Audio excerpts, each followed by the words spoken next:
We are coming up on the third weekend in October. And if you know anything about college football, you know what that means.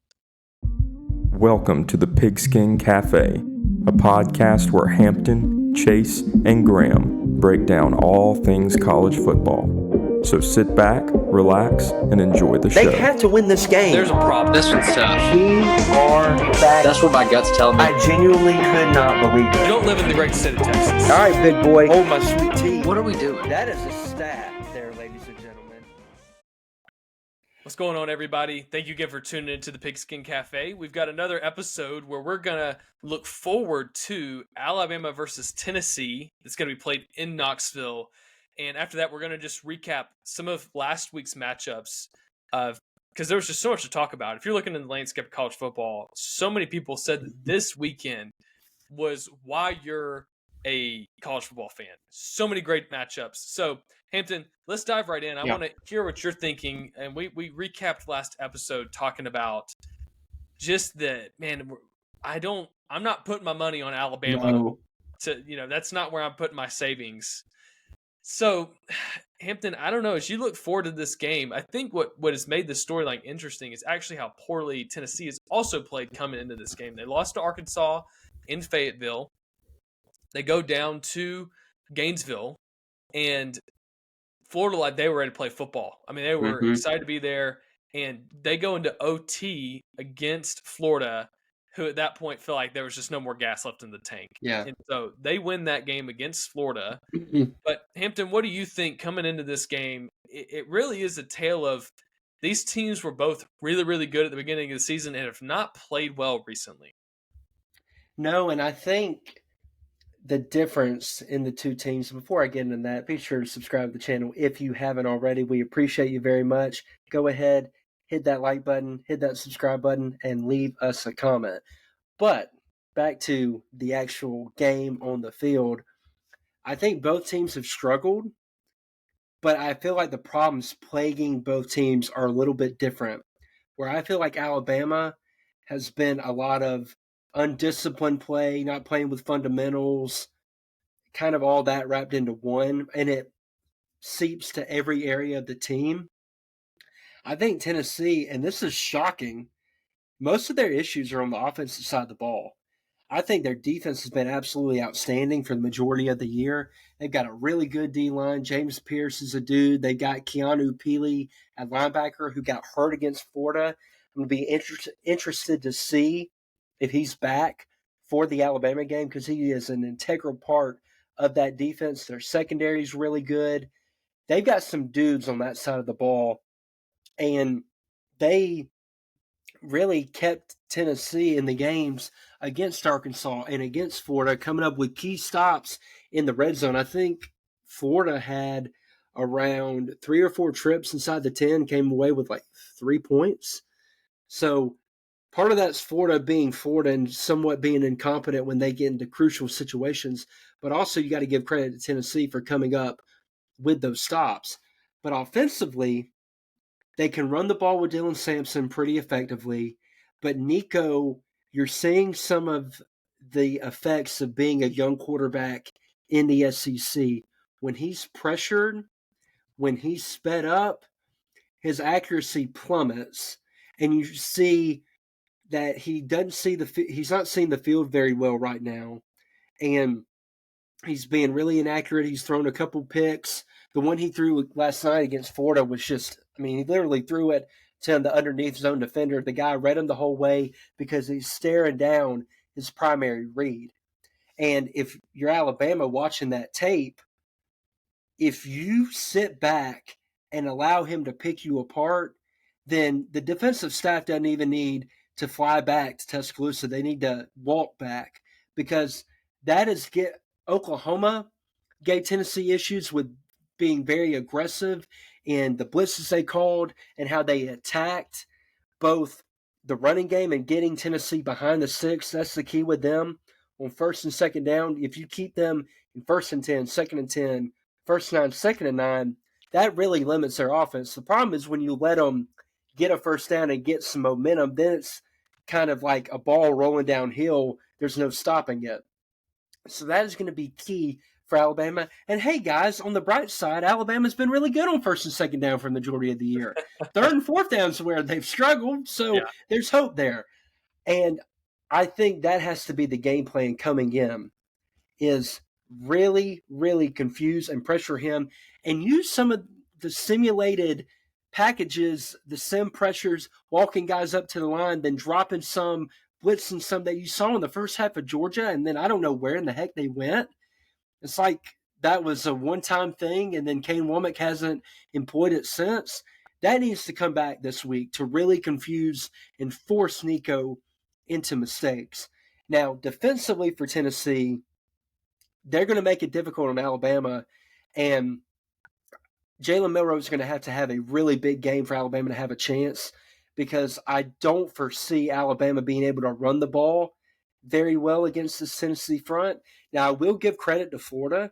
Florida did a very, very good job running the ball against Tennessee with Montrell Johnson and Caden Baugh, and even DJ Lagway to an extent when they allowed him to use his legs. So it's going to be on Jalen Milroe to make plays through the air and on the ground, and he's going to have to be really composed in what's going to be a raucous environment. Like you, I'm not putting money in on this game. I don't even know. Like, we're recording this on Sunday. I had no idea who's going to win this game. It could go either way.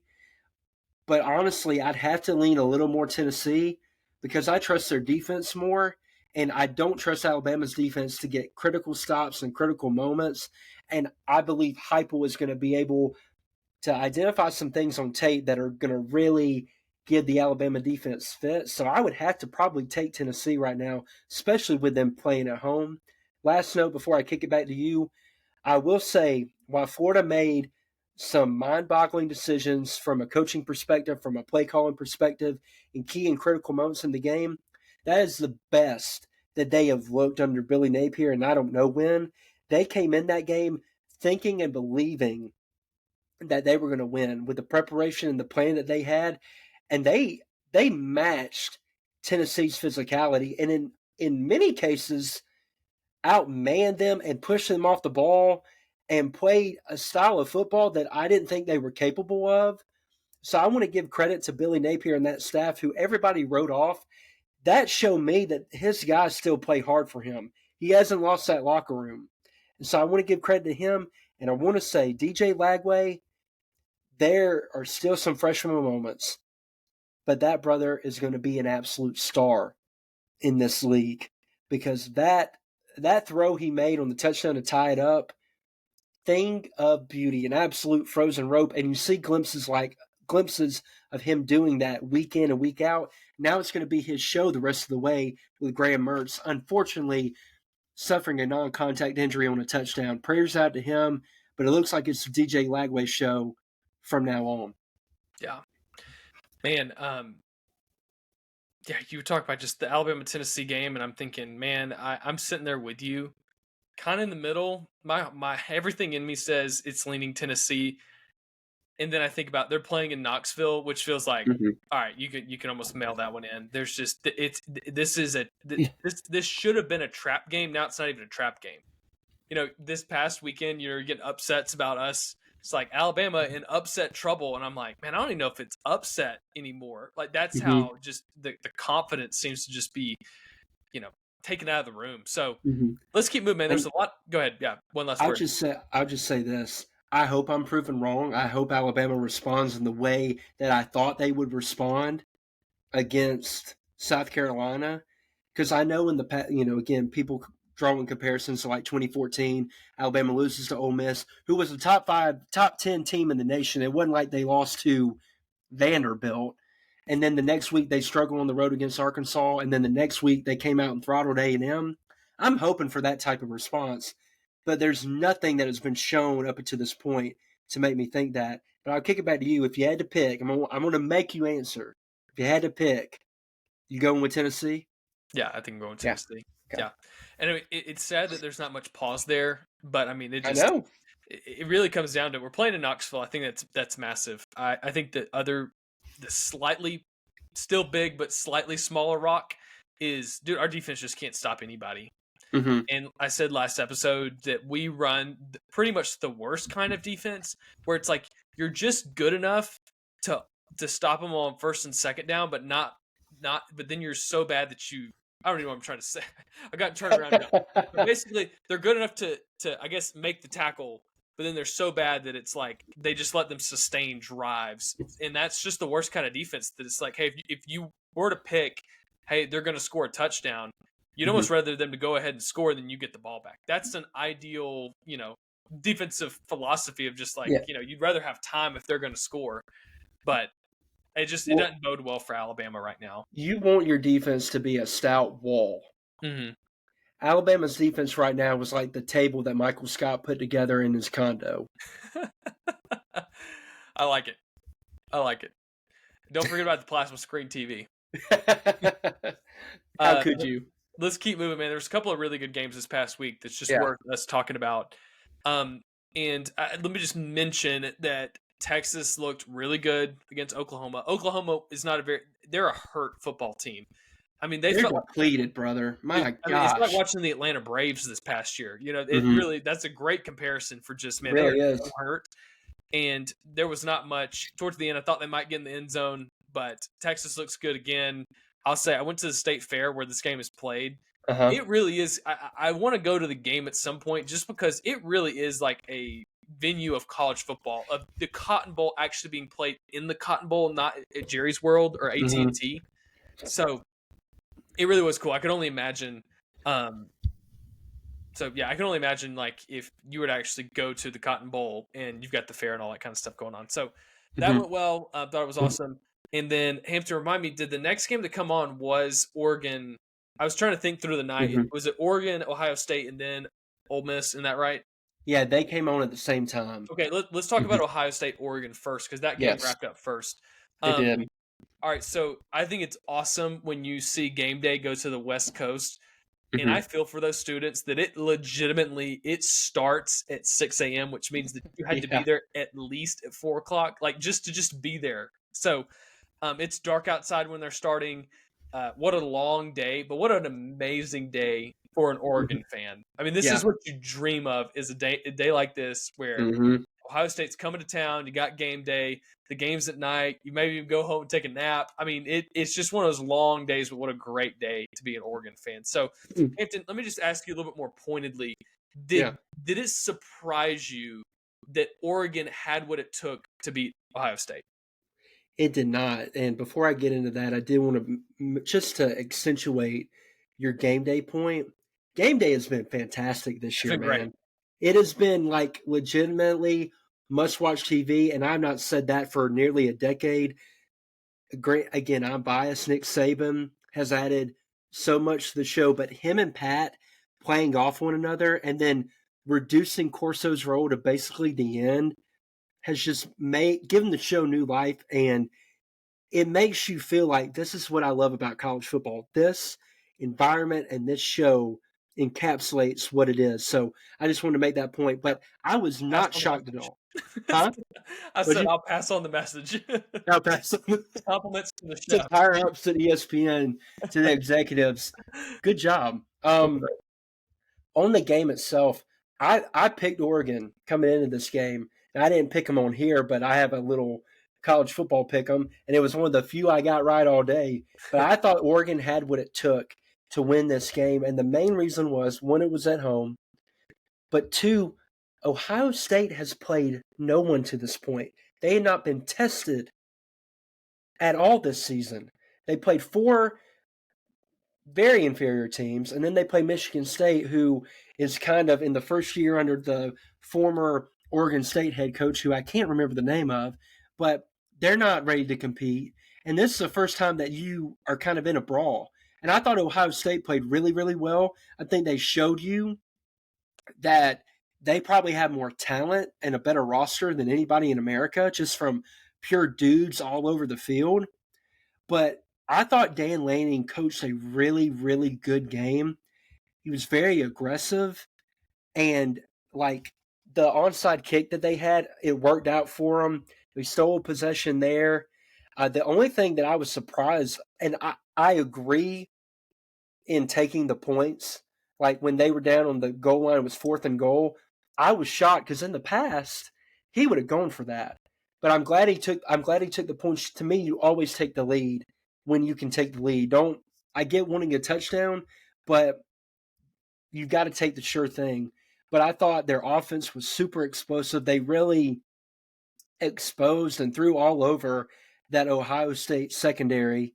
And then I thought defensively, while they weren't fantastic, they made plays when they needed to in key critical junctures of the game. I think they got a turnover or two. And then Will Howard at the end completely just lost awareness of what the situation was. Now, if you go back and look, the clock is supposed to stop as soon as he gives himself up.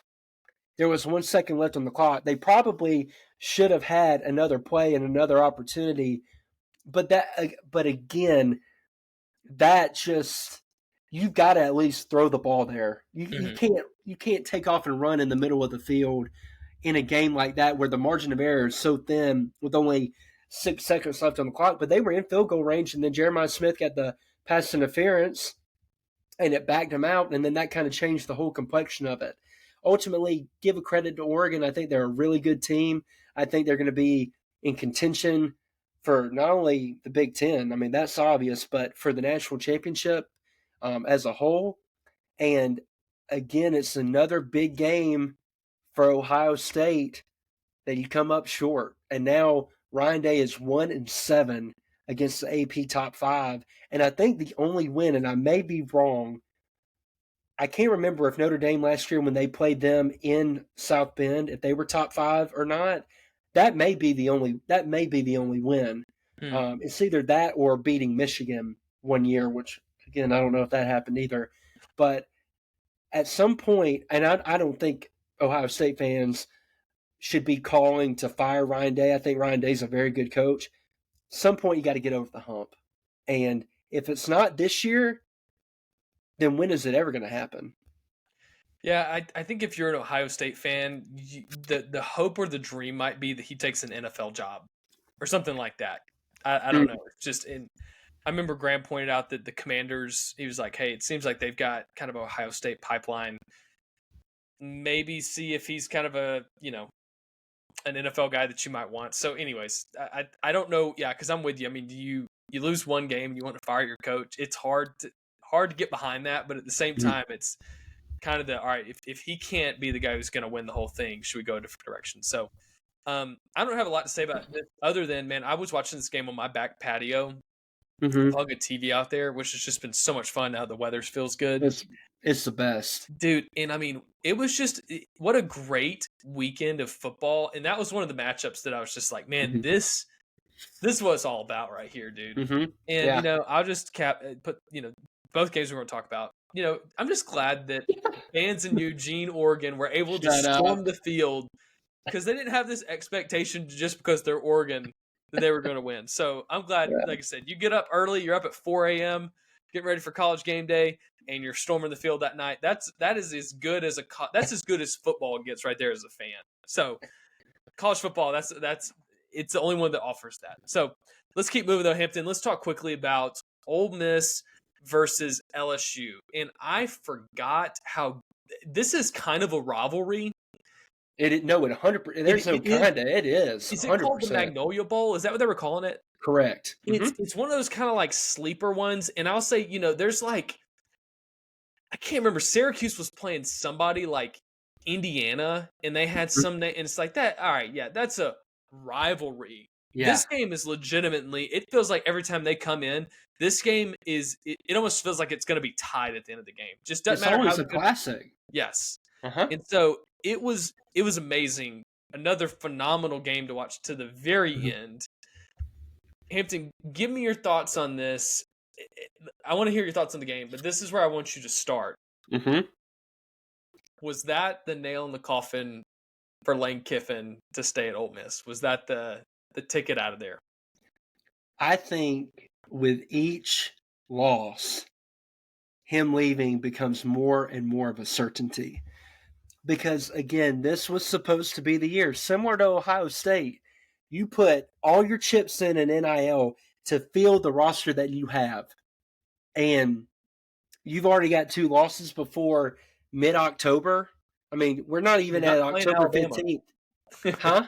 I said you're not playing Alabama. And you're not playing Alabama. You hadn't played Georgia yet, who was the number 1 team coming into the year on your schedule that you were circling that game as like, all right, you can lose this one and win all the rest, and then you're still sitting pretty. But now you lose to Kentucky and you lose to LSU.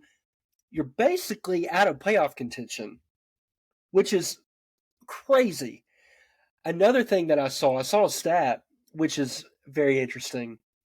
Lane Kiffin has never gone 8 and or has never gone double digit wins in back to back seasons.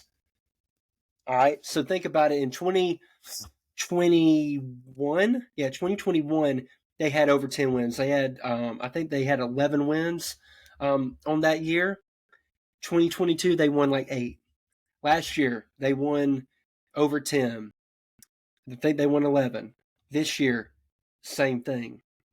And it seems to be almost a persistent theme with his teams that I think is pretty interesting. I don't know exactly what that means or what we can take from that other than maybe after a good season, there's a little bit of complacency that sets in, which we've talked about even at Alabama. I feel like some complacency and entitlement has seeped in to the team. And maybe with Lane Kiffin, that happens on a personal level and then it feeds in to the rest of his program.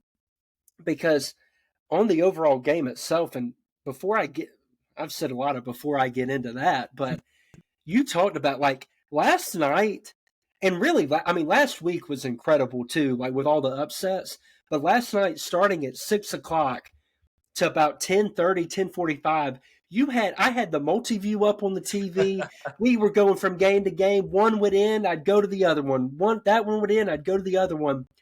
And the NFL just didn't give you that, man. Like the pageantry, the rivalry, the passion, everything that goes into it. And then even I think ESPN, again, I'm stumping for ESPN a lot on this podcast, but That's right. the job that they're doing with like the SEC on ABC has been phenomenal. Like I don't miss CBS at all. Dude, Other than the theme I song, told y'all that I cut on, and I can't remember what game it was. Maybe it was the Penn State game that was on. Penn State USC, yeah. And dude, I was like, man, I have not missed this No, at all.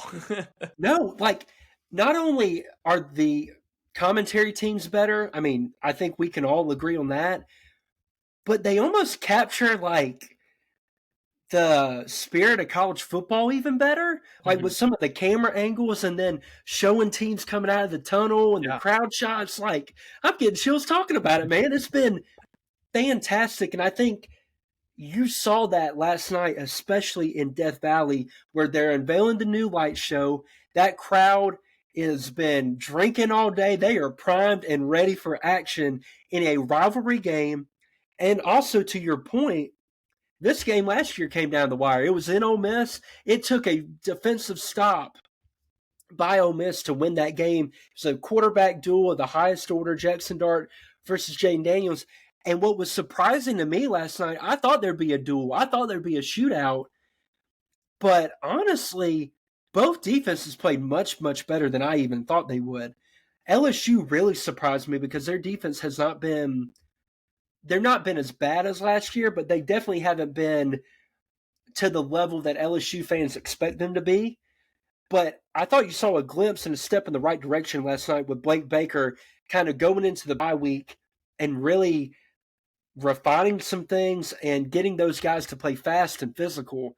Because even though Ole Miss amassed a lot of yards in key critical moments, like, I mean, Ole Miss had the ball in the red area a few times and they missed a field goal once. They got stopped on 4th and 1 maybe 1 or 2 times. Like, that defense kept them in the game because LSU's offense struggled for a lot of the game. Garrett Nussmeier was under 50%, but the difference is when it mattered, he came up huge. The final drive to go into overtime, and then the overtime drive, one throw, and it was a dime. It was perfect. And it was to our boy Aaron Anderson, right? It was to Kyron Lacey. Okay, I'm sorry. Yeah, you're right. I think that he connected with Aaron Anderson He at some did. point doing a big play. He did. He connected with Aaron Anderson on the touchdown to send it into overtime. That's right. So that you're spot on with that. And again, great play by him. But Pete Golding, why you rush or you blitz and pressure him on third down? Well, actually, no, you don't, because on third down, I think they ran it. But you sat back in the soft zone and this like only rush 3, and you're not worried about him killing you with your legs. So why are you not pressuring him? Because he's been throwing off his back foot all night. I put that in our group chat. I'm like, it's going to bite him in the butt eventually. And you just let him sit back there, basically, and he made an incredible throw. There's no doubt about it. But why are you playing prevent defense when they're on the 20? So, in my opinion, Ole Miss had that game won, and they completely blew it. Credit LSU for going out there, making the plays necessary to take it. But there's no world where Ole Miss should have lost that game with the talent they have, because I think they're a more talented roster than LSU. And to kind of put a bow on this and come full circle, after this year, all that talent is going to leave, and Lane Kiffin's going to leave with it. I'm telling you, he is not going to stick around when he is not able to win with this roster. He's going to be looking for somewhere else to go. Each passing week, I think that more and more. Yeah. Hey, well, there was another game that stayed on super late we won't talk about, but just to point this out, K-State did beat Colorado, which I stayed up for that one. It was a great game. Dude, I mean, there's more and more that as you watch Shedeur Sanders, and I don't want to be a fanboy right now, but he's got that special. I watched the Alabama team and I see them crumble under pressure, and I watch him play, and I'm like, I think he plays even better, and it's really fun to watch, and I'll be interested to see if the season were to end today. I know some NFL teams would be excited about him, but I think whoever picked him would be really excited by who they got. So he seems really accurate.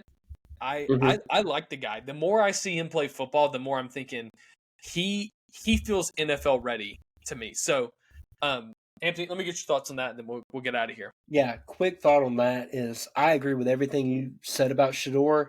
I think he is not the only thing that I think he is not great at, but it is not his strength, his mobility. But the dude has an arm. He can anticipate. He's accurate, and he's clutch. And even though they didn't get the job done last night, and he had the ball with an opportunity to score, he was also playing without Travis Hunter. They played without Travis Hunter for the majority of that game and still almost won. He brought him back from down 10, and I think the dude – I'll say this, and this is going to make a lot of people mad, but I really don't care. If Shedeur was on Alabama – I was literally thinking this. I was going to ask you this question if you didn't bring it up. If Shedeur was on Alabama, it would be like it would be unfair. And again, I think Milroe has played really well this year. He still has a lot of improving to do, but Shedeur with an actual offensive line and where everything wouldn't be on him, that'd be scary. That's all I'll say. That'd be scary. It'd be fun to watch, too. It would, absolutely. Well, hey, guys, thank you again for listening to this. We just enjoy talking football, so thanks for tuning in. If that's you and your friend group, feel free to pass it along to them. Give them something to talk about. Yeah. You're more welcome to also drop comments in this video. We see all of them, respond to them, and also get some good questions going forward to talk about. So, again, thank you for listening to this episode of the Pigskin Cafe. And until next week, Pigskin Cafe is going to be closed for now.